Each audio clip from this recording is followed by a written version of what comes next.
here's just a quick rendition in the pencil tool, sketching this out, kind of going over the image with color pencil, pen, and ink. Just use this as a reference file. So I'm just taking the pencil tool that you can illustrate, close the paths or edit them as you're drawing.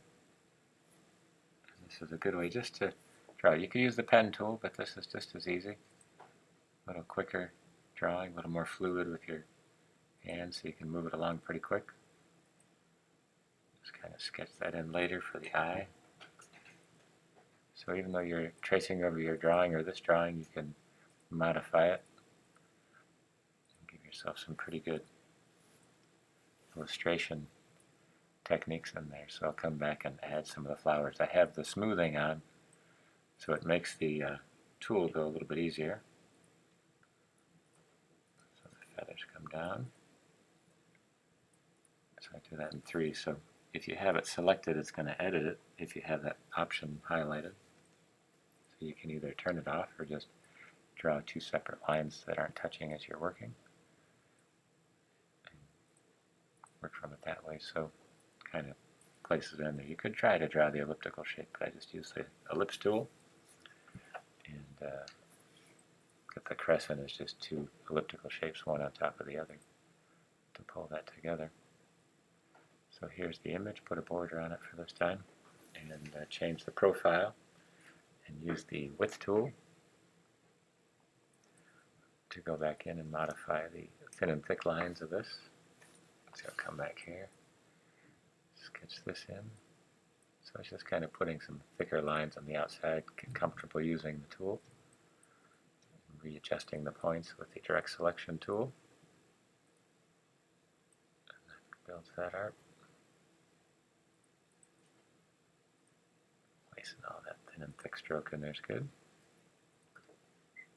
And trying to connect some of these just so in the live paint, you don't always have to live paint, but it's kind of nice to close the gaps up a little bit so it can read it as a shape. Putting all that in there. Tighten up those corner points if they're too far apart. There's the shape on the outside that we'll use later for the sky.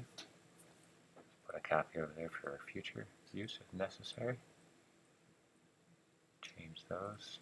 Outline the stroke and actually use the pathfinder to make it one solid shape. That way you can color it in with solid colors, gradients. So it's a good quick way to block everything out and later go back and adjust it if necessary. The whole option of how to shade some of these takes a little bit longer. A little bit of green for the red-orange color. Put some sky with the gradient. Use the blob brush tool. Draw some clouds in here. Put a white stroke in there.